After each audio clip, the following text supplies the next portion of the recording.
অনেকদিন পরে আবার একটা ডেইলি ব্লগ নিয়ে হাজির হলাম আপনাদের মাঝে। তো আশা করি আমার আজকের ভিডিওটি আপনাদের ভালো লাগবে। তো সকাল সকাল ঘুম থেকে উঠে আমি চলে আসি আমার জন্য হালকা একটু নাস্তা করতে। তো সকালে আমি তেমন একটা কিছু খাই না বললেই চলে। তো এখন যেহেতু মুগ্ধ সোনা ছোট, ব্রেস্ট ফিডিং করে, তাই হালকা পাতলা কিছু হলেও আমাকে খেতে হয়। তো আমি আমার জন্য একটু ডিম রুটি ভেজে নিলাম, তারপর একটু কফি করে নিলাম। জাস্ট এই সিম্পল নাস্তাটাই এখন আমি করব। তো এরপর আমি চলে আসলাম রান্না করতে। আমি এখানে গরুর মাংস রান্না করছি। গরুর মাংসটা আমি আগের দিন রাতেই অনেকটা কষিয়ে অনেকটাই সেদ্ধ করে রেখেছি। এখন জাস্ট অল্প একটু সময় রান্না করলে আমার রান্নাটা হয়ে যাবে। তো আমার রান্নাটা অলরেডি হয়ে গেছে। এবার আমি এর ভেতরে একটু ভাজা জিরার গুঁড়া দিয়ে চুলা থেকে নামিয়ে নেব। তো গরুর মাংস পরপর আমি এর সাথে একটু পটল ভাজি করে নিলাম। তো এই রকমের পটল ভাজি আমি রাজশাহীর ব্লগারদের অনেককে এরকমের পটল ভাজি করে খেতে দেখেছি। তো তখন থেকে আমার খুব ইচ্ছে ছিল এরকমের করে পটল ভাজি করে আমি একদিন খাবো। তো অবশেষে আমি আজকে সেই রেসিপিটা তৈরি করে খেলাম, মোটামুটি ভালোই লেগেছে। যাই হোক, এরপর আমি মুগ্ধ সোনার জন্য সেরেলাকটা রেডি করছি। ওর সেরেলাকটা শেষ হয়ে গেছে। তো আমি এখানে যতটুকু পরিমাণে সেরেলাক নিয়েছি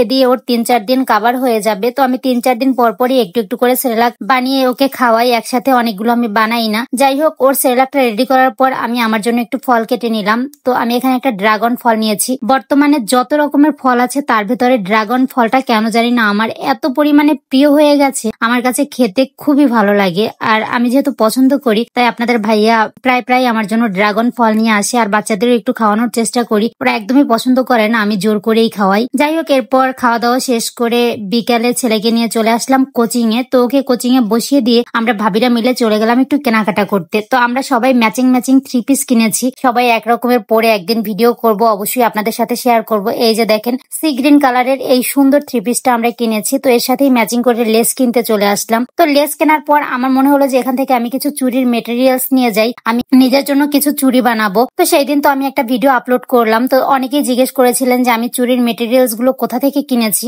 আমি আসলে চকবাজারে একটা নতুন সুতাঘর হয়েছে, 7 রং সুতাঘর, সেখান থেকে আমি এই চুড়ির মেটেরিয়ালস গুলো কিনেছি। আর এখানে একদম রিজনেবল প্রাইজে আপনারা পেয়ে যাবেন। পটুয়াখালীতে আরো কয়েক জায়গায় আমি ঘুরেছি, সেখানে দামটা কিন্তু একটু চড়া। যাই হোক, এরপর আবার কোচিং এ চলে আসলাম। চলে এসে রাজের কোচিং শেষ, তো ওদের নিয়ে এখন বাসায় চলে যাচ্ছি। আর মুগ্ধ সোনাটা দেখেন বড় হয়ে গেছে, সে এখন আর কোলে বসবে না, সে এরকমের অটোর সিটে বসে যাওয়ার জন্য বায়না ধরছে। তো তাকে সেভাবে করেই নিয়ে আসলাম। এরপর বাসায় এসে দেখেন মুগ্ধ সোনাটা কিন্তু পড়তে বসেছে। লেখাপড়া যে শুধু রাজ করে সেটা না, মুগ্ধ সোনাও ইদানিং লেখাপড়া শুরু করেছে। তো ওর জন্য এই জায়ান্ট ইন্টেলিজেন্ট বুকটা আমি টপলি সব ফেসবুক পেজ থেকে নিয়েছিলাম। তো বইটা পাওয়ার পর থেকে ছেলে আমার কত খুশি, একা একা যে কত সময় কাটায় এই বইটার সাথে। আর রাজও খুব পছন্দ করে এই বইটা।